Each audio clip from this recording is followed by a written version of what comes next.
नमस्कार, इन खबर देख रहे हैं आप। साथ आपके मैं हूं शालिनी कपूर तिवारी। उन्नाव पीड़िता की अगर हम बात करें तो शुरू से लेकर के अब तक उसकी जो न्याय की ये जंग है उसमें बहुत कुछ खोया है उसने। परिवार में अब तक 4 लोगों की हत्या हो चुकी है और मर्द के नाम पर इस वक्त परिवार में महज 2 बच्चे बचे हैं। एक पीड़िता का छोटा भाई है और दूसरा है चाचा का बेटा। इन दोनों ही परिवारों की जो रंजिश की कहानी है, कहाँ से लड़ाई शुरू हुई, कैसे कैसे आगे बढ़ी, कितने ट्विस्ट एंड टर्न आए, ये तमाम चीज़ें आपने सुनी होंगी अब तक और ख़बरों में भी है। लेकिन ये दोनों परिवार एक वक्त में बड़ा करीबी थे, घनिष्ठता थी इन दोनों ही परिवारों की, और इसी संबंध के बारे में आज हम आपको बताने वाले हैं। दोनों परिवार शुरू से लेकर के आज के तकरीबन 18 साल पहले तक साथ थे, दोस्ती थी, साथ उठना बैठना था, खाना पीना था। लेकिन अचानक किस मोड़ पर आकर के ये जंग में तब्दील हो गई, लड़ाई में तब्दील हो गई, ये हम आपको तफसील से बताते हैं। उन्नाव के माखी गांव के सराय थोक में ये दोनों ही परिवार पड़ोसी हैं और यही वजह थी कि साथ में उठना बैठना, खाना पीना इन दोनों ही परिवारों का हमेशा बना रहा। अब देखिए, पीड़ित जो युवती है उसके पिता, चाचा और ताऊ कुलदीप सिंह सेंगर के बड़े जिगरी यार थे।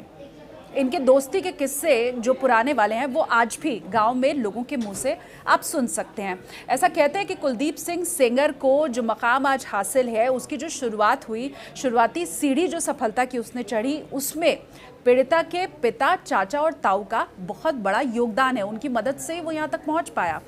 अब देखिए, कुलदीप सिंह सेंगर की अगर सियासत की शुरुआत की हम बात करें तो वो उसने ग्राम प्रधानी के साथ शुरू की थी। कुलदीप सिंह सेंगर का नाना बहुत रसूख वाला शख्स था और माखी में उसका ननिहाल था। देखिए, सेंगर रहने वाला फतेहपुर का है, माखी में उसका ननिहाल था। नाना के आगे कोई बेटा नहीं था और इसीलिए बिटिया और दामाद को उन्होंने अपने पास बुला लिया। जो ज़मीन जायदाद नाना की थी वो सेंगर की माँ के नाम पर थी। और देखिए, माखी गांव की अगर हम बात करें तो ये वहाँ के आसपास के गांव से थोड़ा बड़ा था।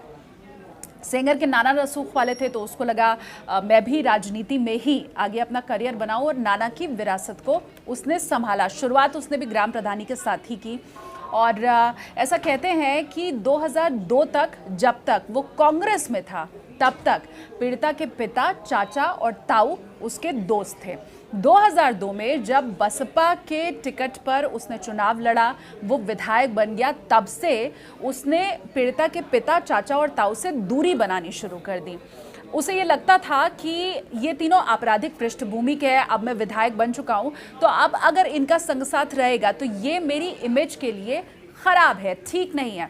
इसके अलावा जब इन चारों की दोस्ती थी उस वक्त में इनके ऊपर बड़े सारे आपराधिक मुकदमे दर्ज हुए थे, खुद सेंगर के ऊपर भी, तो उसे लगता था कि अब इनसे दूरी बना लेना ठीक है। बस यही बात पीड़िता के पिता, ताऊ और चाचा को नागवार गुजरी। उन्हें लगा कि इस जगह तक हमने इसे पहुंचाया है और अब जबकि ये ऊपर उठ रहा है तो हमें धीमे धीमे भूलता चला जा रहा है, जो गलत है।